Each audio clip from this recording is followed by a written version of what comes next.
Hey, salut les amis, bienvenue dans ce nouveau voyage à travers l'histoire. Aujourd'hui, on file direction l'Espagne pour se plonger au cœur d'une période qui a marqué l'histoire espagnole comme jamais, la Reconquista. Faisant suite aux invasions arabes, ce vaste mouvement de reconquête, dont quelques batailles majeures en sont ressorties, a joué un rôle majeur dans la construction de l'identité espagnole. Alors découvrons tout cela ensemble. Allez, c'est parti!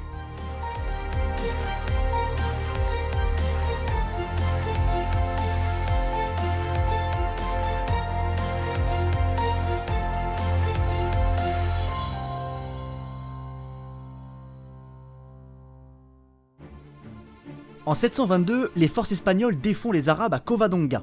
En 1492, la ville de Grenade, dernier bastion musulman, tombe. Plus de 7 siècles se sont ainsi écoulés, plus de 7 siècles qui ont façonné l'histoire et l'identité espagnole, mais surtout, plus de 7 siècles que l'on appelle la Reconquista. Cette dernière désigne une très longue période qui s'étale de la conquête arabe de l'Espagne, à cette époque l'Hispanie visigoth, jusqu'à la chute de Grenade qui marque la fin de la présence arabo-musulmane en Espagne. Tout au long de cette période, les Arabes et les Espagnols se sont affrontés de façon discontinue au cours de nombreuses batailles, certaines étant devenues très célèbres. Malgré son importance, quelques zones d'ombre subsistent sur la Reconquista qui donnent lieu à tout un tas d'interprétations, parfois teintées d'idéologie. La littérature s'en est aussi emparée, lui donnant parfois un aspect légendaire, éloigné de la réalité. Mais avant d'en arriver là, revenons un peu en arrière.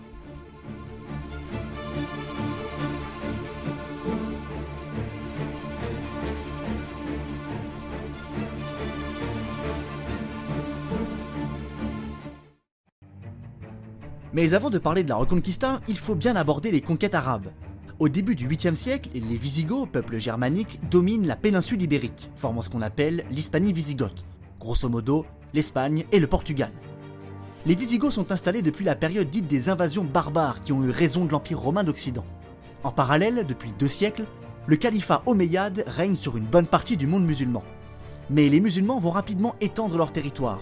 À la fin du 8e siècle, ils conquièrent l'Afrique du Nord et arrivent rapidement au port de l'Hispanie. Mais avant toute chose, faisons une petite pause pour revenir sur la terminologie pour ne pas se perdre. Au Moyen-Âge, Arabes, musulmans et Sarrasins désignent grosso modo le même peuple et décrivent une seule et même réalité. Évidemment, ces termes ont des significations différentes, mais les réalités religieuses, ethniques ou encore géographiques de l'époque permettent de rassembler ces 3 termes. Bon, nous voilà donc en 711.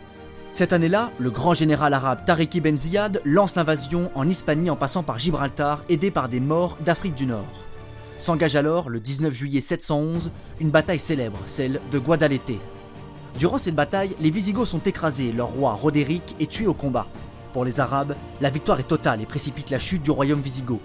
Après la bataille, l'avancée musulmane se fait très rapidement. Le royaume wisigoth était en réalité dans un état déplorable. Les nombreuses famines, les épidémies, les difficultés économiques ou encore l'instabilité politique ont poussé une grande partie de la population ibérique à coopérer avec les Omeyyades. La percée est si fulgurante que les Visigoths n'ont même pas le temps de choisir un nouveau roi. Tariq conquiert Tolède, capitale wisigothe quelques mois après, entérinant la chute du royaume wisigoth en Hispanie, qui est désormais aux mains des Omeyyades. La reine wisigothe, veuve de Roderick, est capturée et mariée de force avec le successeur de Tariq, Abd al-Aziz, gouverneur de l'Andalousie. Rapidement, les Omeyyades s'installent dans quasi toute l'Hispanie, signent des traités avec les peuples voisins et déploient leur appareil politique. Quelques années après, ils fondent même l'émirat de Cordoue. Mais cette stabilité politique apparente ne sera que de courte durée, car le début de la Reconquista est proche. Au départ, la résistance se cristallise autour d'un foyer, celui qui se constitue autour des Asturies, peuple chrétien établi au nord de l'Espagne et du Portugal. D'ailleurs, ce foyer de résistance deviendra au début de la révolte un véritable royaume. En 718, un certain Pélage le Conquérant devient le premier roi des Asturies et manifeste d'ores et déjà sa volonté de se révolter contre les musulmans. Néanmoins, il est fait prisonnier très peu de temps après, mais sa détermination le pousse à s'échapper et à organiser une seconde révolte, et celle-ci marquera le début de la Reconquista. Au printemps de l'année 722, il amorce le début d'une bataille qui restera célèbre dans l'histoire, la bataille de Covadonga. Durant cette bataille, Pélage se montre en véritable héros de guerre, usant des paysages naturels pour surplomber et harceler les ennemis, et en se livrant lui-même au combat. Cependant, tout n'est pas très clair dans cette bataille. Des chroniqueurs chrétiens de l'époque y voyaient une grande victoire contre les ennemis, alors que des chroniqueurs arabes relataient une légère victoire musulmane face à des chrétiens bien en peine. Quoi qu'il en soit, cette bataille ouvre la longue période de la Reconquista. Après cette bataille, les Arabes reculent et se retirent dans la partie méridionale de l'Hispanie.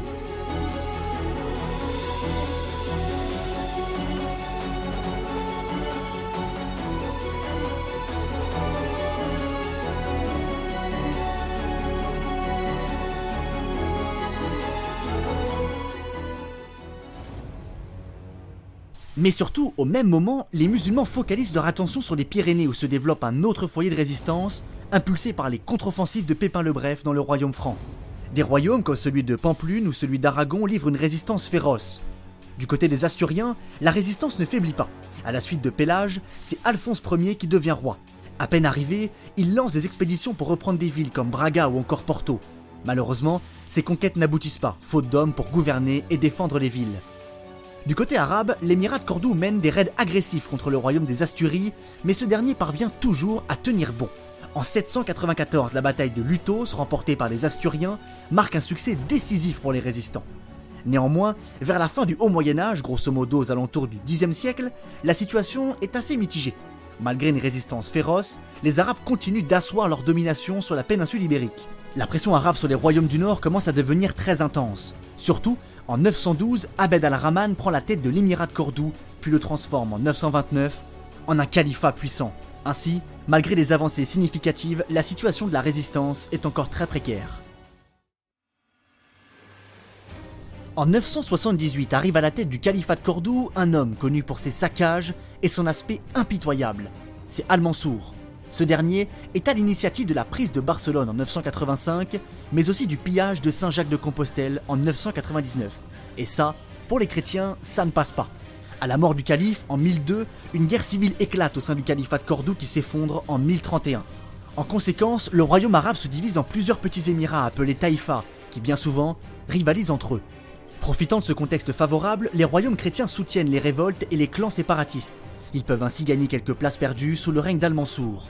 À partir de 1063, la Reconquista prend un autre virage. Cette année-là, le pape Alexandre II octroie une indulgence à quiconque irait lutter contre les musulmans en Espagne. Ainsi, des chevaliers francs partent en nombre pour rejoindre les royaumes chrétiens dans la lutte contre les Arabes. Et à partir de là, la Reconquista gagne du terrain. En 1085, la ville de Tolède, non loin de Madrid, est prise. À cette date-là, la majorité du territoire espagnol est repassée sous contrôle chrétien.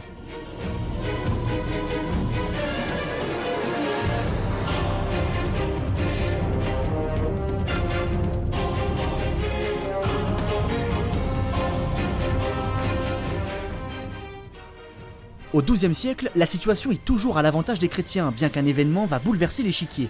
Aux alentours de 1121, des renforts arabes sont appelés. Il s'agit des Almohades, peuple berbère d'Afrique du Nord. Cependant, l'arrivée des Almohades tient autant du renfort que d'une nouvelle conquête. Ces derniers arrivent en trombe et supplantent l'émirat en vigueur.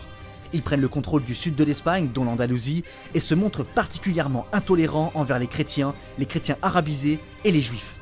Cependant, cette arrivée fulgurante coïncide également avec une période d'influence européenne. L'appui de la papauté ou encore le soutien des Français sont autant d'éléments qui fragilisent la présence arabe en Espagne.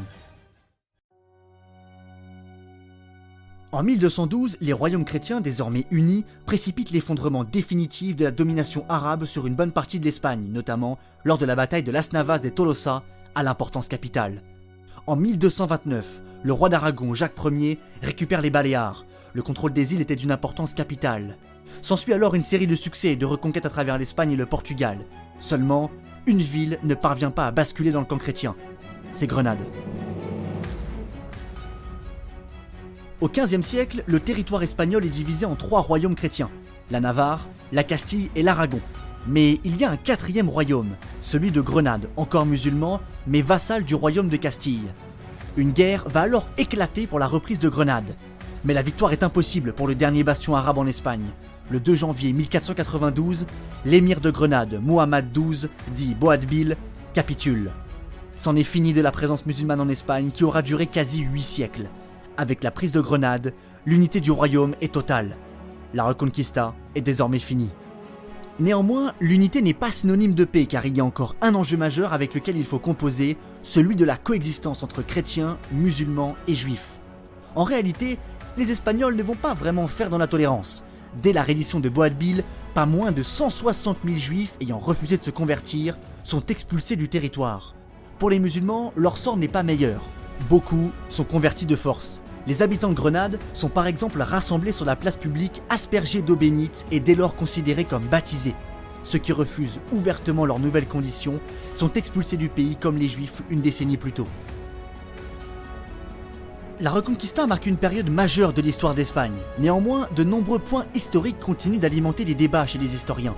Déjà, rien que le terme Reconquista est assez trompeur, car il est apparu au 19e siècle dans un contexte très nationaliste. Quoi qu'il en soit, l'Espagne est ainsi unifiée et retrouve une forme de puissance sur la scène européenne. Une puissance qui sera encore mise à l'épreuve à maintes reprises, notamment durant les guerres d'Italie. Mais ça, c'est une autre histoire.